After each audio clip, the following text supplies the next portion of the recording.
Nesse vídeo eu vou contar como que a gente descobriu o autismo no Edu, que é o meu filho mais velho, que hoje tem 7 anos, e a gente descobriu o diagnóstico dele com 4 anos, né? A gente fechou o diagnóstico com 4 anos, mas os primeiros sinais começaram a aparecer com 3 anos e meio. Então eu vou contar como que foi essa descoberta, né? Como que o autismo entrou nas nossas vidas. Bom, até 3 anos, o Edu não apresentou nenhum sinal assim que chamou a nossa atenção. Ele já frequentava a escolinha desde os 6 meses de vida, então sempre teve essa presença ali com profissionais, né, da educação, sempre teve essa interação social ali com outras crianças, mesmo que na nossa família, na época, não tinha muitas crianças da mesma idade dele, então ele não tinha muito essa interação na família, né, com crianças da mesma idade. Na escolinha ele tinha, né? Eu trabalhava fora, trabalhava bastante, mas mesmo assim, né, a gente tentava dar aquela atenção sempre, brincar junto, mas lógico, não tinha todo um estímulo bem específico como eu tenho hoje, né, o conhecimento que eu tenho hoje. Mas, assim, vamos dizer que estava desenvolvendo normal, né, tudo correndo normalmente. Até os 3 anos.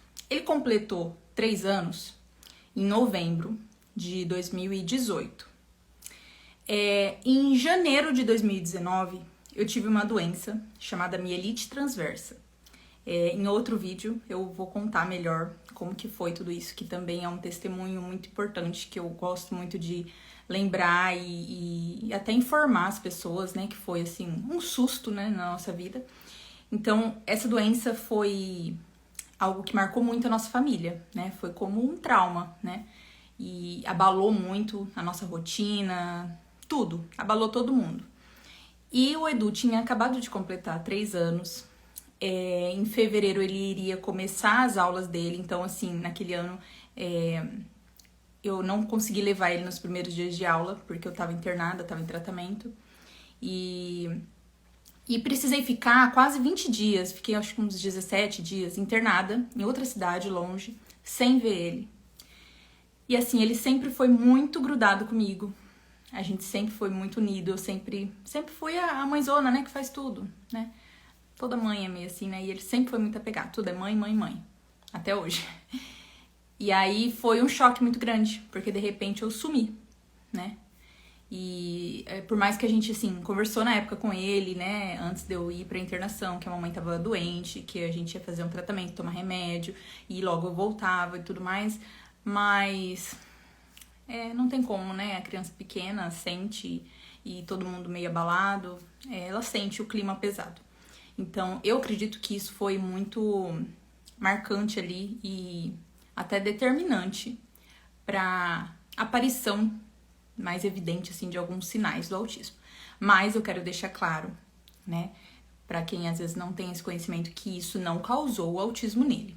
Mais uma vez, eu já falei aqui no perfil, mas eu vou explicar melhor, deixar claro, o autismo, ele é genético.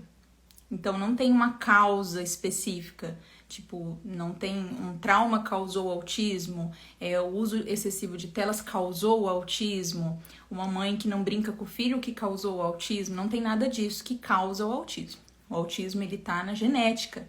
A pessoa, ela é autista, ela nasce autista e vai ser sempre autista. Não tem cura, não é uma doença. Então, é muito importante a gente lembrar disso.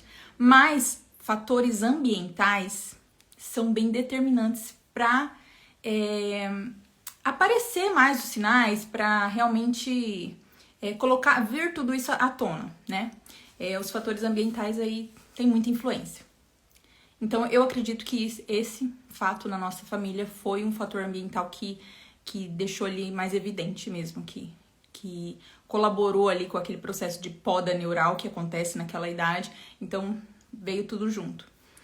E foi a partir daí, depois da minha doença, que ele já estava ali no meio do ano, com 3 anos e meio, que a gente começou a perceber os sinais. Na verdade, nem foi a gente que percebeu antes, foi a escola, porque as primeiras mudanças de comportamento vieram na escola.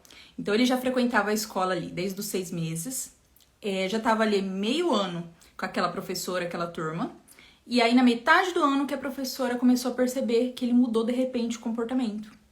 E aí, todo mundo já na hora já pensou, foi porque eu fiquei doente, né? Deve ter gerado ali um trauma, alguma coisa ali emocional na criança, e ele tá com essa alteração. Quais foram as primeiras alterações? Ele começou a ficar muito nervoso, muito agressivo, bater nos colegas, muito agitado. Na hora do recreio, ele não queria mais sentar para comer. Na verdade, aí ele começou também a desenvolver uma seletividade alimentar, parou de comer vários alimentos. Não queria comer no recreio. E aí, com aquele barulho de criança no recreio, aquele estímulo todo, ele começava a ficar correndo em círculo e fazendo barulho imitando avião. Fazendo barulho com a boca, em movimento, com o braço e tal. Então, assim, bem característico, né? Na hora a professora já imaginou e contou pra gente, que é um sinal muito clássico esse, né? Eu já pensei, nossa, autismo, então, será? Né? Ou será que é só uma mudança porque passamos por isso? Mas ficou aquela dúvida, né? Já aquela pulguinha atrás da orelha. E aí, com esses relatos todos, a escola mesmo, com uma equipe do município, pediu para avaliar, essa equipe avaliar, então psicóloga, psicopedagoga, todo mundo avaliou e fizeram um relatório, reunimos e falou assim, olha, Bia, tudo indica, né, que tem alguma alteração aí, então a gente precisa investigar. Todo mundo me orientou. Também nessa época já, assim que a gente já observou essas mudanças de comportamento, que aí a professora falando, a gente já começou a perceber em casa, em algumas reuniões de família, aniversário, que aí reunia mais gente, aquele barulho, cantar parabéns, música, ele começou a ficar totalmente alterado. Ele começava a gritar, chorar e colocar a mão no ouvido e falava, tá doendo meu ouvido, tá doendo. Eu tinha que tirar ele do local, acalmar ele. Então, assim, foi assim, coisa muito... Bom, hoje a gente percebe, talvez a gente naquela situação da minha doença, talvez a gente não percebeu que isso foi aos poucos. Para nós hoje, a sensação que a gente tem é que foi da noite pro dia, que ele mudou de repente. E aí a gente já procurou uma psicóloga. Então assim que a gente começou a perceber tudo isso, a gente já procurou uma psicóloga. Vamos intervir já, né? E para ela avaliar também, né? E ver a opinião dela, de uma especialista. O que ela acha? Será que pode ser autismo? O que eu faço, né? Pra onde que eu levo? Eu preciso de um laudo, uma avaliação melhor. Aí, todas as profissionais, tanto da escola quanto a psicóloga, falaram, Bia, procura um especialista em autismo, né? Aí recomendaram na época o Dr. Clay, em Londrina. Procura ele é uma referência aqui, todo mundo encaminha lá pra ele e tal. Procura, faz avaliação e vamos tirar essa dúvida. Porque era muito sutil. Eram esses sinais que estava apresentando, mas era ainda muito leve, né? Então, vamos investigar melhor, vamos. Levamos para Londrina, aí já era novembro de 2019. Então, ele já estava completando 4 anos. E aí, avaliamos, o Dr. Clay encaminhou ali para os profissionais, para um monte de teste que ia fazer, que a avaliação é mais clínica, né, do autismo. Então, fazem algumas entrevistas, questionários e tal. E aí, todo mundo que avaliou fechou o diagnóstico. É autismo, é um autismo leve, mas é autismo, precisa de intervenção, tratamento. Por enquanto não vai precisar de medicação nem nada. Basicamente, na época, foi me encaminhado psicólogo e fono, porque a fala dele, que estava caminhando bem, hoje eu vejo os vídeos e eu percebo assim, que estava um pouco já prejudicada, né? Ele tinha uma fala bem infantilizada e fazia algumas trocas de letras.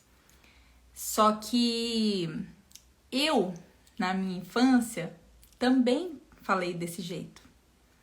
E então, entrou muito nessa questão, né? Nessa época a gente ouviu muito disso de todo mundo. Mas eu era assim, você era assim, filha. Você era assim, filho. O fulano era assim, o primo era assim, o tio era assim, o vô era assim. Todo mundo era assim. É normal. É a personalidade da criança. E assim, por muito tempo fui acreditando mesmo. E lógico, tem uma consideração disso, sim, né? É genética, né? A gente carrega todas essas características também. Mas, outra coisa que eu pretendo falar em outro vídeo bem específico sobre isso é que muitos casos de autismo são negligenciados, passado despercebido, por a gente fechar nossa mente só acreditando nisso, que a criança é daquele jeito porque o pai também era, por exemplo. E às vezes esse pai também era autista e não foi diagnosticado. E o vô também era. Às vezes o vô era autista, não foi e não foi diagnosticado, não foi tratado, né? Então, assim, precisamos ter cuidado, né? Levar tudo em consideração, avaliar com muito cuidado. Também não vamos colocar todo mundo assim, ai, meu filho também é seletivo, então é autismo. Não, calma, não é uma característica, tá? Por isso que a avaliação é bem delicada, porque são vários sinais, várias características. Tem que avaliar o impacto que essas características estão tendo na vida da criança. Então, muito cuidado antes de autodiagnosticar aí, tá bom? Bom, então foi assim. Fechamos o diagnóstico em dezembro de 2019. Ele tinha 4 anos. E aí começamos a intervenção mais firme, né? Mais direcionada com a psicóloga e com a fono. E como eu falei da fala dele, né? A fala dele era um pouco infantilizada. E quando a gente começou a perceber essas mudanças de comportamento, a fala dele, que parecia estar melhorando, regrediu um pouco. Então parecia que ele estava falando cada vez mais infantil, mais trocando letras. Então foi aí a necessidade também. E aí começamos nossa jornada de tratamentos. Até hoje ele faz tratamento. Só que até o ano passado... Não, até esse ano, né? Até o começo desse ano, ele já estava ganhando até alta, assim, de alguns tratamentos. Ele melhorou muito, muito, muito, muito. Nossa, todo mundo que conhece, assim, acompanha, sabe, percebe. E tem algumas ainda as características, né? Mas coisas assim que sempre vão ter, porque conforme a criança vai crescendo, a pessoa, nós vamos crescendo, as nossas demandas sociais vão aumentando, né? E é aí que pega, né? Aí que pega o autismo quando ele não é tratado. Como as demandas vão aumentar, às vezes os sinais, né? As dificuldades também vão aumentar. Então, quando você tem o tratamento cada vez mais eficaz, mais cedo, com mais intensidade, qualidade, a criança e a pessoa, ao decorrer do crescimento dela, vai sabendo como comportar com aquilo melhor, como que ela pode lidar com aquilo da forma melhor, sem tanto sofrimento, né? E sempre, né? Vai ter que estar sempre ali observando as necessidades, buscando ajuda. Mas hoje a gente pode dizer que o Edu é totalmente independente, funcional e foi super bem o tratamento tudo. Mas hoje eu percebo assim que eu digo assim, eu falhei, né? Mas eu sei que eu dei o meu melhor nas condições que eu tinha. Eu não tinha muito conhecimento e não busquei muito conhecimento. Não sei, hoje eu penso que talvez foi até um tipo de negação, né? Uma parte desse luto que todo mundo fala que a gente vive. Na época eu não percebi isso porque eram muitas coisas acontecendo na minha vida. Mas hoje, com o conhecimento e a maturidade que eu percebo que talvez eu tenha vivido um tempo ali de negação e mascarando com a intenção de não enfatizar muito, né, o autismo para não parecer vítima. Eu tenho muito essa cautela, eu sempre falo aqui no Instagram. Eu tenho muito esse cuidado para não ficar falando, parecendo que eu tô reclamando ou que tô me fazendo de coitada, ou fazendo os meus filhos parecerem coitadinhos, ou que eu faça, ou que eu seja tipo uma guerreira. Eu não quero passar essa imagem, entendeu? Eu quero que uma coisa seja uma coisa natural, normal, tranquila e informativa, sabe? Pra ajudar mesmo. Mas, né, a gente não tem muito controle sobre isso. As pessoas pensam o que quiserem. O fato é que eu acho que eu evitei me aprofundar muito no conhecimento disso na época por essa questão, por essa negação, sabe? Por não querer encarar de uma forma tão séria, pra não parecer algo realmente muito sério e as pessoas ficarem só pensando nisso. Eu queria deixar ele mais normal possível, tipo, pra ninguém ficar tratando ele diferente. Tanto que foi uma das primeiras mensagens, quando eu recebi o diagnóstico, eu mandei mensagem em todos os grupos da família e falei assim, gente, o Edu é autista, a gente fechou o diagnóstico, tudo, mas eu só tô informando isso pra vocês saberem que alguns comportamentos que ele tiver podem ser mal interpretados, mas não é sempre uma questão de falta de educação, de criança mimada, é uma questão um pouco mais além, Mas também não é pra tratar ele como coitadinho, pra evitar falar as coisas, pra, ai meu Deus, como ele é autista, a gente não briga, não faz. Não, é pra tratar ele da mesma forma, entendeu? E a gente tá em tratamento e a gente vai aprendendo ao longo do caminho como lidar. Eu lembro que eu deixei isso muito claro pra todo mundo, porque eu não queria que diferenciassem, né? Nem pra mais, nem pra menos. E sim, isso é bom, isso é certo. Só que hoje eu percebo que eu preciso sim falar e estudar mais sobre isso, porque nem eu, nem os mais próximos, nem ninguém sabe direito como lidar. Então, preciso sim estudar, preciso sim falar, preciso enfatizar um pouco mais, preciso aceitar mais e expor mais para as pessoas saberem como, mas o que é exatamente, mas como eu posso lidar exatamente. Mas não é para falar muito, não é para falar pouco, o que é para falar então, né? Como que eu lido? Isso daqui é uma crise ou é birra? Tá mimado, tá mal educado ou é o autismo? Então a gente corrige ou não corrige, né? É complicado, né? E é complicado até pra mim. E tanto que eu até várias vezes chamei a atenção do Edu e fui bem rígida, porque eu sou um pouco firme, pra não passar muita mão na cabeça, pra eu mesma não ficar pensando, ele é autista, então eu não posso lidar dessa forma. Então a gente acaba errando, né? Querendo ajudar, achando que tá fazendo bem, a gente faz mal. Hoje, depois de muita coisa que eu passei, depois de muito estudo, depois de muitas experiências que me geraram uma maturidade emocional,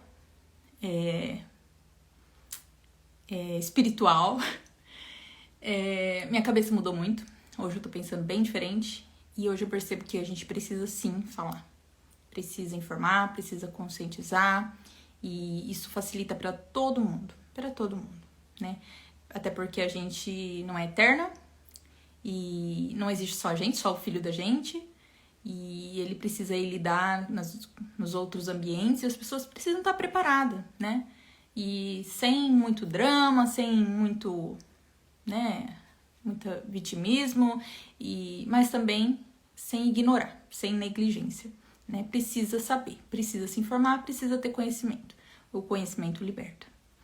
Então, esse foi o meu depoimento aí, né? Meu testemunho do diagnóstico do Edu. E em outro vídeo eu vou contar melhor como que foi a descoberta, o diagnóstico do Gustavo. Quais foram os primeiros sinais. E também vou gravar um vídeo falando melhor como eles estão hoje, né? Quais são os sinais mais visíveis que eles apresentam hoje, né? O que eles já tiveram, o que eles melhoraram, o que ainda tem, né? E tudo ali que envolve o universo do autismo. Espero que vocês tenham gostado, continuem acompanhando para ver os próximos vídeos.